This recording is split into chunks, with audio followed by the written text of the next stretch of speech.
Dan juga terapi berbasis inkretin yang mana yang kira-kira bisa kita pilih untuk pasien yang seperti apa. Rasanya udah jelas ya, tapi mungkin untuk memperjelas lagi dan mungkin supaya teman-teman tahu mengaplikasikannya seperti apa, saya akan mencoba membawakan topik yang kedua. Jadi topik kedua saya adalah, sebentar. Ya, semoga terlihat ya, mohon panitia kasih tahu kalau nggak kelihatan. Jadi ini adalah topik saya, yaitu peran terapi berbasis inkretin kerja panjang pada pengelolaan diabetes tipe 2. Ya, ini disclosure saya, beberapa perusahaan farmasi pernah bekerja sama dengan saya, dan ini adalah outline yang akan saya bawakan. Kita belajar pertama kali dari kasus dulu, ya, dari kasus, kemudian kita lihat studi efikasinya, dan efikasi dan keamanan, dan kemudian aplikasi klinisnya seperti apa. Nah, ini ilustrasi kasus. Saya terpaksa membawakan ilustrasi kasusnya berdasarkan studi sebenarnya. Studi yang sudah dibawakan oleh Prof. Sidar tadi, yaitu studi Sustain 2. Kenapa? Karena memang obatnya belum terlalu banyak beredar di Indonesia, baru satu-satu aja, sehingga ilustrasi kasusnya belum banyak nih. Jadi, mohon maaf kalau kasusnya bukan kasus real satu orang pasien gitu ya. Ini adalah kasus, tapi kasus real juga sebenarnya, yaitu berdasarkan studi. Tapi jadi kasusnya kita ambillah seorang laki-laki bernama Owe, umur 55 tahun, diabetesnya sudah cukup lama, 6 tahun, dengan obes ya, kita lihat di sini 32 IMT-nya, kemudian blood pressure masih cukup baik, hipertensi dan hiperlipidemianya mendapatkan obat, dengan A1C yang 8,2, eGFR masih sangat baik. Nah, tadinya dia menggunakan metformin 2 kali 1000. Tentu kita nggak puas ya. Tentu kita nggak puas dengan hasil seperti ini. Jadi di pikiran kita nih dokternya, kita mau kasih obat yang katanya baru, semaglutide, yang terus digambarkan tadi oleh Prof. Sidar, rasanya cocok nih pasien saya menggunakan semaglutide, atau obat yang memang sudah established, yaitu sitagliptin. Nah, kita berandai-andai menggunakan sitagliptin dulu, karena memang ketersediaannya saat ini lebih banyak dan lebih mudah ceritanya ya. Jadi kita ambil kalau menggunakan sitagliptin. Kita berikan kira-kira di bulan Juli. Kemudian apa yang terjadi pada HbA1c-nya? Bagus ya, turun sampai ke 7,1 yang paling rendahnya.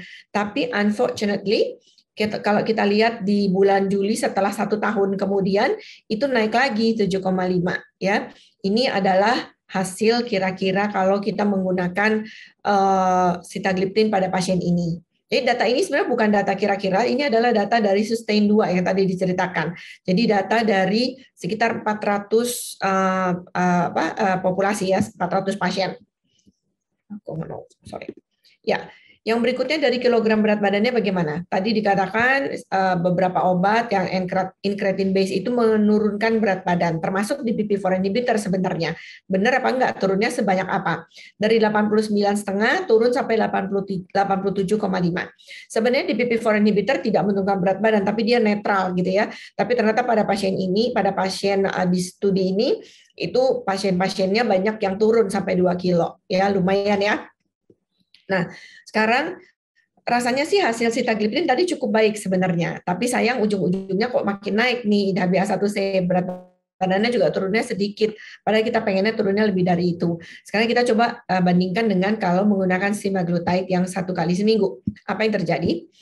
Ini adalah studi Sustain 2 memperlihatkan data seperti ini. Ini masing-masing totalnya total dari keseluruhan studi di Sustain 2 ini adalah 1.200 pasien ya. Nah, ini kalau dilihat pada saat awal visit itu menggunakan metformin 1000 ya. Yang satu tadi pakai sitagliptin yang warna putih ya, hasilnya seperti ini. Sedangkan kalau kita gunakan semaglutide pada pasien ini itu ternyata penurunannya bisa sampai 6,5. Memang ujung-ujungnya mulai naik lagi, tapi naiknya masih tetap bagus gitu ya, masih 6,7. Apalagi kalau kita gunakan yang semaglutide 1 mg. 1 mg dia akan sustain sampai di 6,5, dia tetap segitu. Jadi kalau dari penurunan A1C-nya, kalau kita bandingkan dari grafik ini, dari 1.200 pasien ya, bukan hanya dari Pak Owe aja, jadi sebenarnya itu ternyata sangat baik. Kemudian ini kita lihat dari penurunan berat badannya. Penurunan berat badannya kalau yang putih tadi ya pakai sitagliptin juga sebenarnya turunnya udah bagus di 2 kilo. Tapi ternyata kalau kita menggunakan semaglutide itu turunnya bisa sampai, kalau yang menggunakan 0,5 itu 85 ya, turunnya bisa sampai 4 kilo. Dan satu lagi kalau kita menggunakan yang 1 mg itu turunnya bisa sampai hampir 6 kilo. Lebih ya, lebih dari 6 kilo. Dari 89 turun sampai 83. Ini perbedaan masing-masing kalau kita menggunakan sitagliptin di DPP-4 inhibitor dengan GLP-1 receptor agonist yang long acting, hasilnya seperti ini ya. Nah, itu berdasarkan ilustrasi kasus dari suatu studi. Sekarang bagaimana sebenarnya studi-studi yang menyatakan mengenai efekasi dan juga safety-nya ya. Kalau kita lihat, pertama tentu kalau kita bicara diabetes, kita pengennya HbA1c-nya turun apa enggak, turunnya bagus apa enggak, secara efekasinya bagus atau tidak, ya. Dan satu lagi nanti kardiovaskular. Tapi kita lihat yang A1C-nya dulu. Dari beberapa studi ya, yang sebelah kiri itu adalah dari sustain 2, maaf, di PP4 itu sustain 2.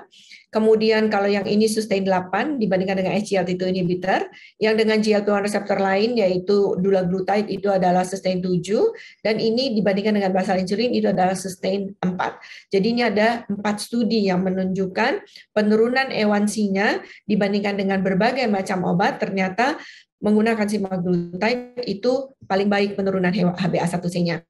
Kalau di sini tadi kita udah kasih lihat ya, itu yang si Pak studi ilustrasi kasus kita yang barusan, SGLT itu dibandingkannya hanya dengan yang 1 mg ya, karena glifosin dengan semaglutide penurunannya beda 0,5% ya. Kemudian GLP-1 reseptor agonis pada saat dibandingkan dengan dulaglutide yang 0,75 dan 1,5 dibandingkan dengan yang 0,5 dan 1 mg semaglutide, penurunannya semuanya membuktikan paling baik adalah semaglutide, terutama yang 1 mg.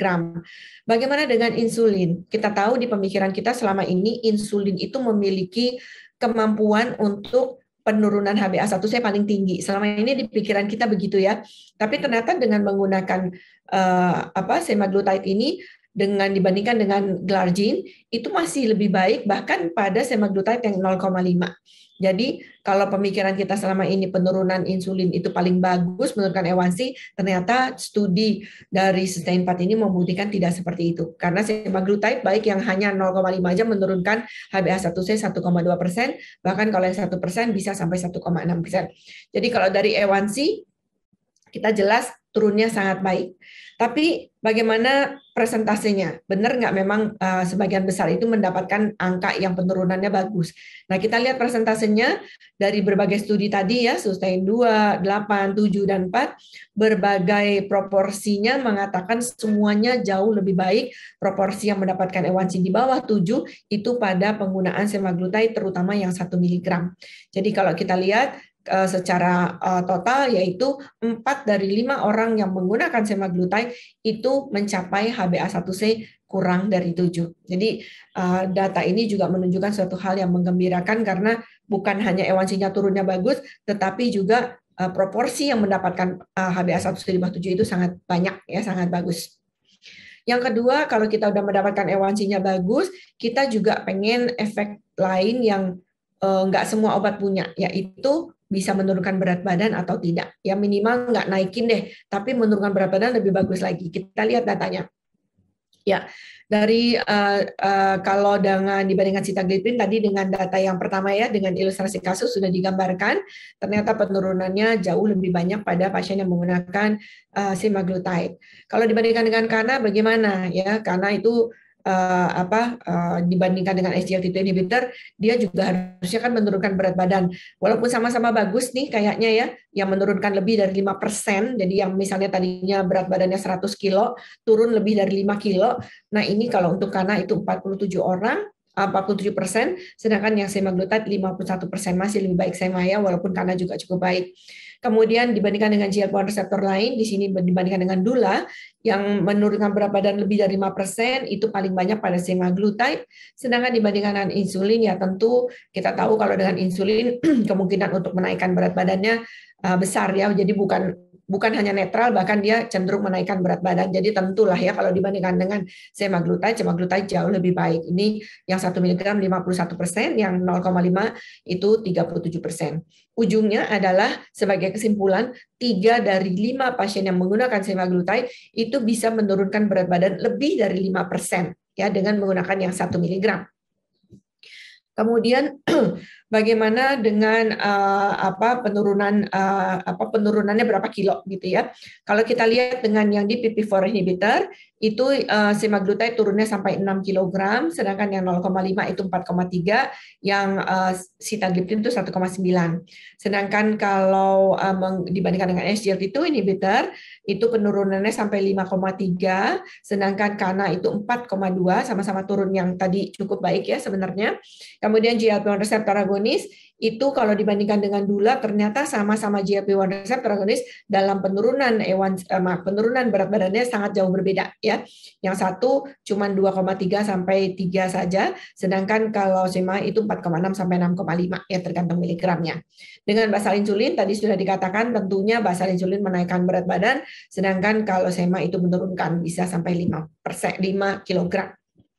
Nah, apakah dia sustain? Kita sering diet-dietan ya, pasien-pasien kita diet yang atur-aturan sendiri, turun sebentar kemudian naik lagi. Begitu juga dengan obat-obatan, banyak yang begitu.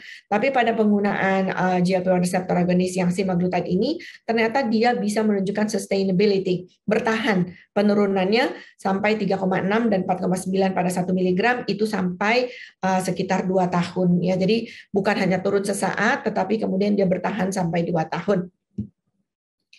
Nah, kemudian yang kita juga sangat inginkan, seperti tadi Prof. Sidar katakan, paradigma kita dalam mengobati pasien diabetes itu sekarang tidak hanya menurunkan A1C saja. Tidak sekedar the lower the better for A1C, tetapi juga harus ada beyond penurunan A1C. Selain A1C, kita harus menghindari kematian dari pasien diabetes yang sebagian besar itu dikarenakan karena kardiovaskular. Jadi punya efek nggak ini ke kardiovaskular? Ya, satu obat punya efek 2, tentu kita pilih itu. Nah, ini adalah sustain 6 ya, data CVOT pada penggunaan semaglutide. Kita lihat dari 3.000 lebih pasien-pasiennya dengan karakteristik pasien yang seperti di sebelah kiri. Kemudian kita lihat primary composite outcome-nya adalah non-fatal stroke, non-fatal MI, dan cardiovascular death. Kita lihat penurunannya untuk keseluruhan itu sampai 26% ya. 26% untuk penurunan MACE-nya yang 3 tadi ya. Jadi non fatal stroke, non fatal cardiovascular, non fatal myocardial infarct, dan cardiovascular death. Itu penurunannya 26%. Jadi sangat banyak ya, sangat besar. Kemudian untuk kita data yang juga kita pengen bukan hanya kematian untuk kardiovaskular dan juga stroke, tapi kita lihat nefropati. Kita tahu bahwa dengan peningkatan nefropati, kemungkinan untuk kematian juga akan meningkat. Nah, pada semaglutide ternyata juga ada efek perbaikan dari worsening nefropatinya. Kita lihat bahwa dengan menggunakan semaglutide selama hampir 2 tahun, terjadi penurunan dari worsening nefropati sampai 36%. Ya, di sini yang termasuk sebagai worsening nefropati adalah persisten makroalbuminuri, doubling dari kreatinin, dan juga kreatinin kurang dari 45 ya. Dengan adanya perbaikan 36%, ya tentu diharapkan komplikasi untuk albuminurinya tentu juga akan turun, dan komplikasi untuk kematiannya juga akan turun. Karena kita tahu makin tinggi albuminuri, makin besar kemungkinan ke arah kematiannya. Kemudian dari sisi convenient ya tentu ya dengan 1 kali seminggu itu mestinya ya pasti lebih convenient dong. Tapi ada nggak datanya? Ya ada ya. Jadi datanya adalah ternyata dengan menggunakan yang 1 minggu sekali itu pasien-pasien itu menjadi lebih percaya terhadap obat-obatan tersebut dan juga ujungnya akan meningkatkan adherence. Karena ternyata dengan menurunkan beban terapi yang nyuntik tiap hari dibandingkan nyuntik 1 minggu sekali, dan juga kompleksitasnya yang misalnya nyuntik yang 4 kali sehari diturunkan jadi 1 kali sehari diturunkan lagi jadi 1 minggu sekali, dengan membuat seperti itu tentu menjadi lebih simpel, frekuensinya menjadi lebih sedikit sehingga ujungnya akan meningkatkan adherence-nya ya. Ini data dari ADA. Nah, bagaimana dengan peningkatan dari perbaikan adherence, ujungnya akan meningkatkan apa? Ternyata dengan peningkatan dari adherence, kepuasan terhadap terapi itu secara signifikan itu akan membaik. Kita lihat dari sisi efficacy, itu penurunannya yang lebih dari 1% dalam 3-6 bulan, itu ternyata membuat seseorang menjadi lebih adherence. Padahal tadi penurunan A1C-nya sangat baik ya untuk semaglutide, sehingga kalau orangnya HbA1c-nya turunnya sangat bagus di awal-awal 3-6 bulan pertama, itu pasien akan lebih pede, lebih senang sehingga dia akan lebih adherence, lebih patuh ya. Kemudian weight reduction. Data di sini mengatakan dari Zo bahwa dengan penurunan berat badan lebih dari 3% dalam 3-6 bulan ternyata memiliki respon yang menunjukkan peningkatan dari adherence-nya ya, dan ini terbukti dengan data dan juga dari Zo. Yang satu lagi dari sisi frekuensi dari penyuntikannya. Kalau penyuntikannya itu secara weekly menunjukkan ternyata 9-12% itu menjadi lebih patuh atau lebih adherence dibandingkan dengan pasien yang menggunakan harian ya. Dan ini adalah data-data yang menunjukkan ternyata dengan pemberian 1 kali seminggu penunjukan penurunan HbA1c yang baik dan penurunan A1C akan meningkatkan adherence dari pasien-pasien diabetes. Nah, bagaimana kalau tadi kita bicara efekasi, bagaimana dengan safety? Safety-nya adalah dengan menggunakan SEMA, tadi sebenarnya sudah disebutkan juga oleh Prof. Sidartawan, ternyata sangat berkaitan dengan penurunan dari angka hipoglikeminya dibandingkan dengan orang-orang yang menggunakan insulin maupun sulfonylurea. Kemudian dia juga well tolerated dibandingkan dengan GLP-1 yang lain, terutama dari sisi gastrointestinalnya. Nah, kita lihat mengenai sesuatu yang mungkin teman-teman nggak terlalu ngeh nih. Apalagi mungkin kalau teman-teman di puskesmas nggak ada pemeriksaannya gitu ya. Tapi sebenarnya ini adalah suatu komplikasi yang juga harus kita perhatikan, yaitu diabetik retinopati. Karena sebagian besar pasien-pasien dengan kebutaan itu salah satu kausanya adalah diabetik retinopati. Nah, pada beberapa penelitian-penelitian, terutama pada Sustain 6, itu menunjukkan angka diabetik retinopati dengan menggunakan semaglutide ini lebih tinggi dibanding placebo ya. Jadi gimana dong? Serem sekali nih menggunakan ini. Kita jangan sampai menggunakan semaglutide atau gimana nih? Nah, ada analisis yang lebih dalam dari ini. Jadi ternyata kalau dilihat 79 orang ya dari keduanya nih 50 di SEMA dan 29 di placebo, totalnya adalah 79, ternyata 83% di antara mereka itu memang udah punya retinopati sebelumnya gitu ya. Jadi bukan karena memang setelah dia menggunakan semaglutide dia baru mendapatkan retinopati, enggak. Ternyata memang 83% dari orang-orang tersebut itu sudah memiliki retinopati sebelumnya. Dan ini dikaitkan dengan label-label pada penggunaan insulin. Di insulin juga disebutkan seperti itu sebenarnya. Karena kalau pakai insulin kan penurunan HbA1c-nya cepat ya. Ternyata dengan penurunan HbA1c yang cepat itu akan menunjukkan perburukan dari diabetik retinopati. Jadi hal ini bukan terjadi pada semaglutide saja, tapi terjadi juga pada insulin. Kalau cepat turun HbA1c-nya, maka kemungkinan retinopatinya menjadi lebih besar. Sehingga tadi kalau kita lihat penggunaan HbA1c penggunaan semaglutide itu menurunkan HbA1c-nya sangat baik, terutama di awal-awal, ya tentu kemungkinan perburukan dari diabetik retinopatinya menjadi lebih besar, ya. Terutama tentu perburukan ya, bukan angka yang baru dapat, tapi perburukan. Jadi orang-orang yang sudah punya retinopati sebelumnya. Jadi bagaimana? Apakah kita perlu mencek retinopati lebih sering? Jawabannya ternyata tidak perlu, ya. No reason to require any more or less ophthalmopathic follow up. Jadi biasa aja, sama aja seperti kita cek seperti biasa 1-2 tahun sekali. Nah, aplikasi klinisnya, ya kita tahu algoritma ini ya dari Perkeni, kita bisa lihat bahwa GLP-1 reseptor agonis itu ada di setiap tahap. Nomor 2 dan 3 kita lihat kalau pasien-pasien kita ini jangan fokus pada HbA1c-nya juga, tetapi harus juga kontrol faktor-faktor kardiorenal ya secara bareng-bareng terintegrasi. Nah, obat-obatan GLP-1 reseptor agonis dan juga SGLT2 inhibitor menunjukkan manfaat kalau orang-orang yang memiliki penyakit kardiovaskular aterosklerotik, gagal jantung dan juga gagal ginjal. Dan dia jadinya dua ini merupakan terapi yang pilihan. Nah, ini penanya sekilas aja. Yang ini adalah yang 2 mg, sedangkan ini adalah yang 4 mg isinya ya. Kemudian ini cara memberikannya minggu pertama, kedua sampai keempat itu diberikannya 0,2 mg saja, 0,25 mg saja sebagai awal ya untuk melihat efek samping dari gastrointestinal terutama.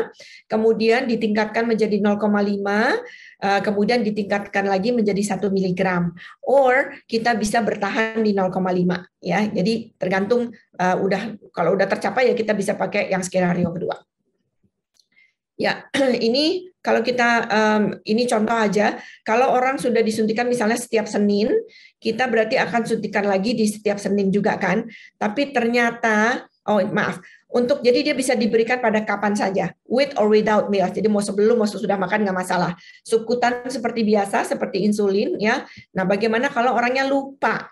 Kalau lupanya kira-kira nih, misalnya dia di hari Sabtu, dia lupa nih, hari Sabtu, gue udah nyuntik belumnya kemarin Senin, berarti kan sudah lebih dari 5 hari ya, patokannya 5 hari.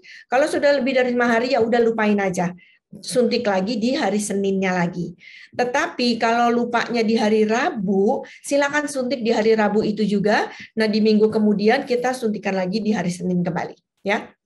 Jadi patokannya adalah di 5 hari. Nah, ini contohnya miss dose di hari sini, kemudian secepatnya mau di sini-sini, mau sampai hari Jumat dia masih boleh suntikan di hari apa aja, yang berikutnya kemudian di hari Senin kembali. Tapi kalau udah lewat, ya udah suntikinnya nanti aja hari Senin, ya. Kemudian untuk kombinasi, kalau dengan metformin nggak ada perubahan. Kalau ada sulfonylureanya diturunkan. Kalau dengan insulin, insulinnya yang diturunkan, mengingat kemungkinan sama-sama efektivitas untuk menurunkan A1C-nya cukup besar, sehingga harus dikurangi. Nah, kalau untuk pasien-pasien usia lanjut, tidak ada dosis adjustment. Untuk yang mild sampai moderate, untuk hepatik itu juga tidak perlu ada adjustment. Untuk pediatric di atas 18 tahun itu silahkan. Untuk pregnancy dan breastfeeding belum boleh, ya datanya belum cukup, dan tidak ada interaksi antar obat. Ya. Nah, ini special precaution seperti biasa ya, tidak ditaruh di freezer tentu. Maksimum itu kalau udah dibuka itu adalah 6 minggu, nggak boleh lebih dari 6 minggu ya kalau udah dibuka. Ya.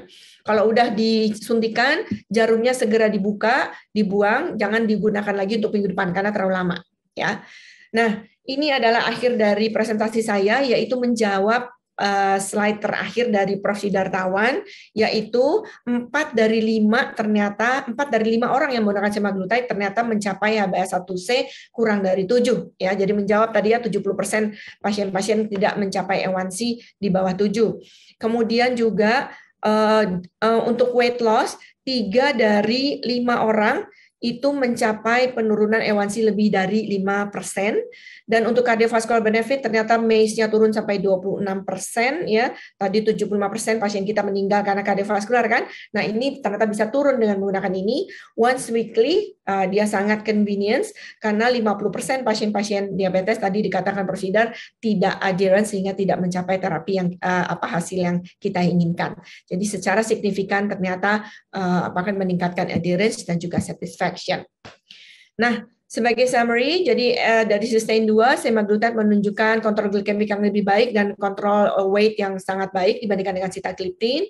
Kemudian Simal 0,5 dan 1 mg once weekly ternyata memberikan penurunan A1C yang jauh lebih baik, memberikan benefit kardiovaskular dan juga safety profile yang sama baik ya dibandingkan dengan GLP-1 reseptor agonis. Jadi kalau A1C-nya lebih bagus, kardiovaskularnya benefitnya lebih banyak, tapi untuk safety-nya sama ya. Sedangkan untuk rekomendasinya adalah Semaglutide ini sangat direkomendasikan untuk pasien-pasien diabetes, baik dari guideline internasional maupun nasional, terutama untuk pasien-pasien yang memiliki komorbiditas, baik itu kardiovaskular, untuk gagal jantungnya, dan juga untuk yang memiliki kelainan pada ginjal. Dan ini sudah di-approve oleh BPOM. Ya. Baik, itu adalah slide saya terakhir. Terima kasih banyak. Semoga ketemu lagi nanti di JDM pada bulan November.